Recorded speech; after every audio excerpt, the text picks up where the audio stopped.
Um, Good afternoon, yogis and yoginis. Today we're going to discuss why you can't lose weight and what to do about it.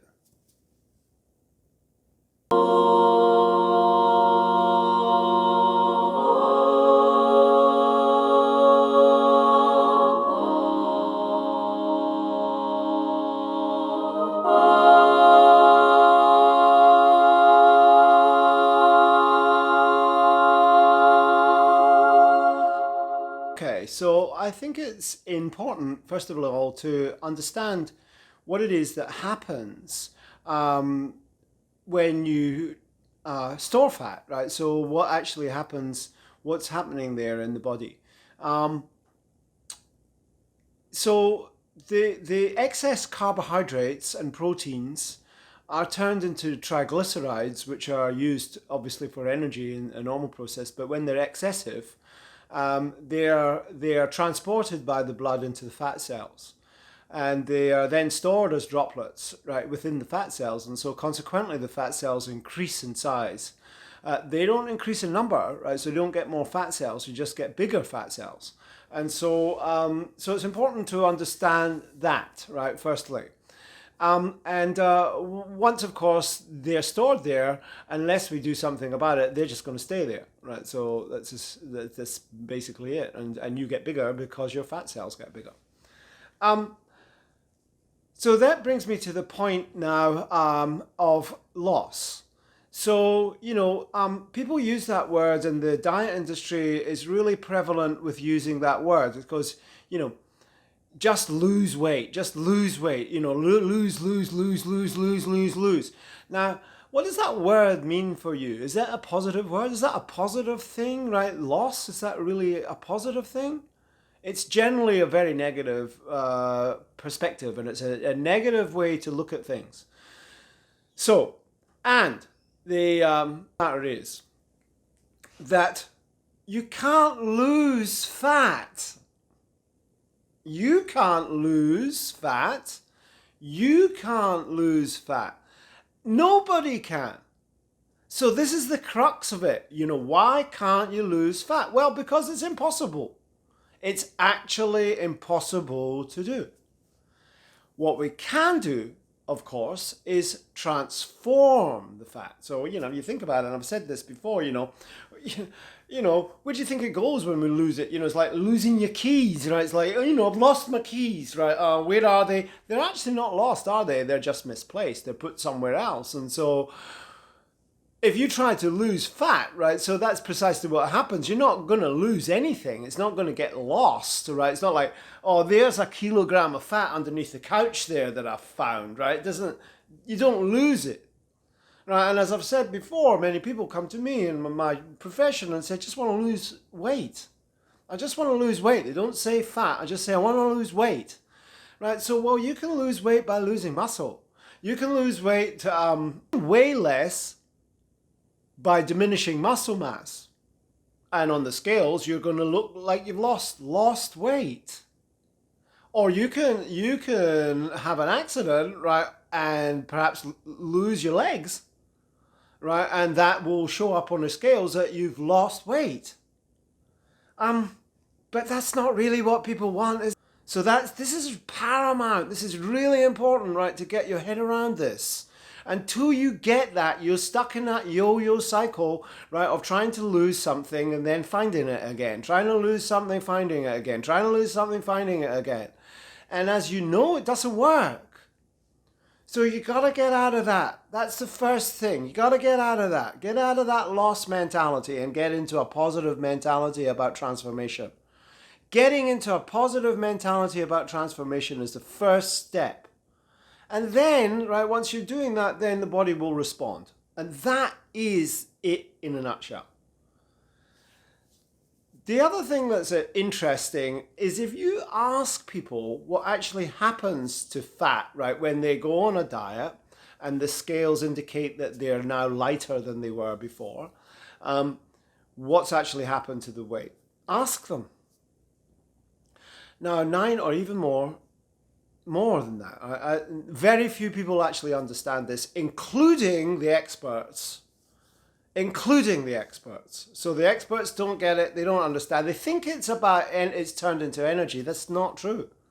Right? It's not burnt into energy. That doesn't fit with basic physics, and basic physics says you can't do that. What actually happens to the weight, right, is it becomes carbon dioxide. So the main way that we expel or get rid of our excess weight is through carbon dioxide. And the recent study done by the British Medical Journal, I think it was, right, gave us an example. And the example was if a person loses, right, 10 kilograms of fat and their lean muscle mass stays the same, then that 8.6 of that is 8.6 kilos of that is carbon dioxide, and 1.6 or 8.4 and 1.6, I think is the correct term, right, is water. So thereabouts. So it's actually water, right, and carbon dioxide that you're getting rid of. So that begs a question, right, that, how do we do that? How do we do that, right? And so all this, the information that we get about energy in, energy out is causing confusion with people. And if you're confused about something, you're not going to be able to nail it. So we really need to be clear on what it is that we're actually trying to do here, right? And losing something is not possible. You can't lose anything. The only thing you can do is transform it from one form of energy into another, from one state to another. That's all you can do. So, I can't lose 10 kilograms of water. I can't just lose it. I can't just lose it somewhere. It doesn't happen like that. Now, I can misplace it, right? So I could put it there and somewhere else, then I can't find it anymore, right? That's possible, right? Or I could apply heat to it, and then it turns into steam. It doesn't turn into more energy. It turns into steam. It can be utilized as energy, but it doesn't turn into energy, which is what they're saying about the fat on the body. It doesn't turn into energy. It just turns into steam. So in other words, it becomes something else, right? So it becomes, the molecules get wider, basically. And so we got to get quite clear on that. Just to recap, the main way that we're going to transform is by getting rid of carbon dioxide from the body and stimulating the body to do that. Now, there is merit with the energy in or calories in, calories out equation. However, you ask people, does it work? Does it work for you? Does it work, right? Cutting calories, does it work? And 9 times out of 10 they'll say no, because it's way more complicated than that, right? The body will just not go, right? So, and the equation is that 1 pound of fat, or a kilogram is about 7,000 calories. So right, you try doing that, right? You try expelling 7,000 calories and see if you lose, right, or you weigh less, right, on the scales by a kilogram, and you'll see it won't be like that, because the body is way more complicated than that, and so is the mind. And so those theories are for science and for the laboratory. They don't work on human beings. Human beings are way more complicated than that. So what we've got to do is firstly work with us from an emotional perspective, right, and work on it that way. So what is it? Why are you holding on to the weight? That's really what we want to get here. What is causing you to hold on to that weight? And I would suggest, firstly, it's your mindset. It's your mindset. Okay? Now, obviously, what you eat is vitally important as well. So, but if we can change the mindset, then we're going to change what you eat. It's as simple as that, right? You will change, right, if you change your mind about your food and about the way you are and your self-esteem and your worth and love and all the rest of it. You will change. And so that's really where we want to start. Okay, so once we understand that we want to eat a sattvic diet, so something that's filled with life and love, and energy, then we're halfway there. So as I've explained in other videos, we want to make sure as well that we don't eat till we're full. And the true yogic way is to eat about a third of the stomach, fill it with food, about the other third to fill it with water, and the last empty. However, an easier way to think of that is go about 75 to 80% full, right? In other words, you don't get that bloated full feeling whenever you sit down and have a meal. So that's point number one. Now, how do you do that? Well, the first thing to do is to be very mindful when you eat.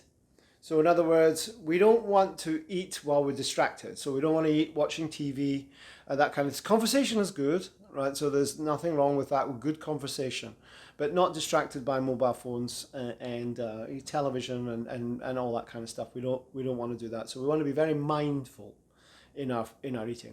And one of the best ways to be mindful in your eating is to put your fork and knife down in between each mouthful, and really concentrate on the quality of the food, right? How does it feel in your mouth, right? How does it taste, of course? Do you have to chew it, and chew it many times, and get an understanding of the food and being grateful for the fact that you are eating, of course. Now, you try eating junk food like that. You try eating a packet of crisps mindfully, or a full block of chocolate mindfully. You won't be able to do it. Go try and do it at McDonald's. You wolf McDonald's down, and it's made that way to be sludgy and disgusting, but tastes amazing, right? So that it just slips down the throat and you want more before you're full. So if you spend your time, you'll find you're full way before you have been before. So just fill your plates up with a little bit less than you're used to eating of good quality food, mainly vegetables. And if you must eat meat, that's fine. Do just a little bit, right? That's just a little bit of that, right? And then be mindful of how you eat that. Now, the next point is breakfast. Okay, so there's a lot of hoo-ha about breakfast. And of course, breakfast means breaking the fast. So whenever you first have your first meal, that's breakfast. And it might be at 6 o'clock in the morning when you first get up, or it might be at 12 o'clock after you've been up for 6 hours or whatever. So you're always going to break the fast. But that brings us to the point that you're always fasting as well. So when people say, I say to them, just do some fasting, right, and it will help you grow as a person. Oh, I couldn't fast. Oh, it's too hard. I get hungry. Well, you're actually fasting every day. Every day when you go to bed, you're fasting for 8 hours or whatever it is, or 10 hours or whatever it might be. All I'm suggesting is that you extend the fast, that's all. So don't have breakfast first thing in the morning. Take it to the middle of the morning, take it to lunchtime. That's when to first break the fast, after you've done some activity. Once the body is moving, right, and you are moving, then break the fast. Once you've done some activity, because the body doesn't need food. It's just been asleep for 8 hours. So it certainly doesn't need any food. It doesn't need any food. And this whole thing about eating first thing in the morning, you might have guessed who thought this one up. Yeah, Kellogg's and the like.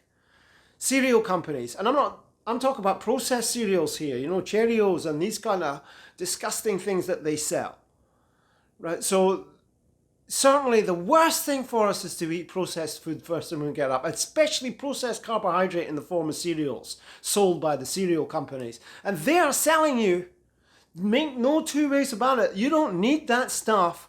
They need your money. They need your money so that they can make bigger profit margins to pay their shareholders. Don't be sucked in first thing in the morning. You do need breakfast, but you don't need to eat first thing in the morning. So that's the second point. Do some activity. Go for a walk. Do something. Just don't eat first thing. Now, what that will do is it will enliven the body. Now, getting back to the three gunas again. The Rajic time is in the middle of the day. So in other words, when you're active, that's Rajic, right? When you're tamasic, that's at the evening, when you're slowing down and everything's calming down. And the sattvic time's first thing in the morning. So you want to be enlightened in first thing in the morning, do your work in the middle of the day, and then calm down at night, which is generally what we do. So the best time to eat is in the Rajic time of time. Now, I know that's difficult for a lot of people because they work, but the best time to eat is in that period of time where you're active, where the body is active. So do the majority of your eating there. And there's a type of fasting which is called window fasting. And so what that means is that you have a window of opportunity, about 8 hours that you can eat.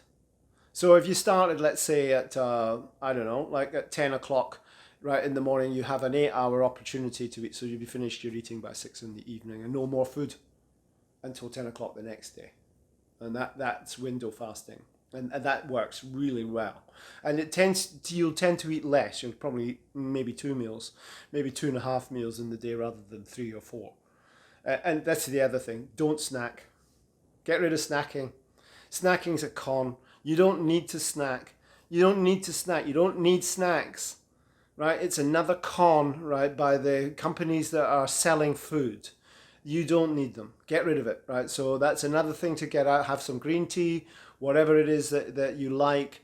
Have some of that instead. Don't have biscuits and cakes and all that kind of stuff, right, in the middle of the day. You don't need it. Or any of the protein bars or any of that kind of stuff. You don't need any of that. It's just a sales pitch. That's all that is. Get rid of them. No snacks. And it gets back to the point now of self-love. So we're going to talk about loving yourself. So if we talk about ahimsa, which is non-harm, if you practice the 8 limbs of yoga, you will not overeat, right? You will not damage your body. The greatest gift that you've ever going to get is this body. There is nothing comes close to it. Nothing ever will. Your health is your wealth, not how much money you've got in the bank. Your health is your wealth. And the number one asset that you have is this body. And once you fully understand that through yoga practice, then you will love yourself. Once you love yourself, you won't fill yourself with junk. So I like to ask people, what is it that they're hungry for? What are you hungry for? I think it was Deepak Chopra wrote a book, and it's a great book it was Deepak. He wrote a book called What Is It That You're Hungry For? Right? Because it's not food. It's not food. It's something other than food. So it might be self-esteem.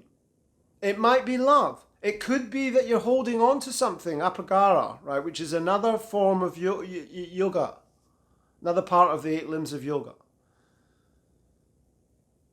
So, just to recap, love yourself. That's it.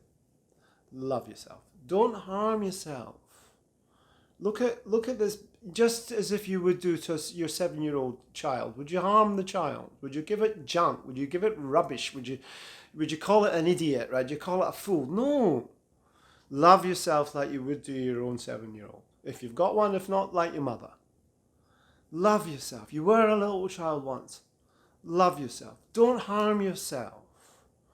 Eat a sattvic diet. In other words, eat whole foods. Plant-based foods. Don't eat until you're full. Fast. Don't do breakfast first thing in the morning. Keep your breakfast until after you've done some activity. In other words, only eat for 8 hours. You have a window eating opportunity of 8 hours. Eat your food mindfully. In other words, put the knife and fork down. No distractions. Mindfully eating. Do your exercise, of course, yes. Do your yoga asana as well, of course, yes. Right, movement is vital to keep the muscles functioning, so you must do that, right, so that we're burning. The more muscle we have, the more energy that we will burn. Remembering that the food companies are conning you They want you to eat lots of food. They're telling you a story, a lie. Don't buy it. Don't buy it anymore. Be your own true self. And you will find if you follow through with these guidelines, you won't need any special diets. You won't need any fancy stuff whatsoever. You just need to do that. And if you do, you will transform. You will transform yourself. You won't lose anything. You'll just become a different person. You will look differently and you will think differently and you will love yourself more. Also be mindful that love yourself now the way you are, recognizing that you can make changes, of course. Love yourself the way you are, giving yourself the ability to move forward and make the changes necessary to love yourself even more. Namaste.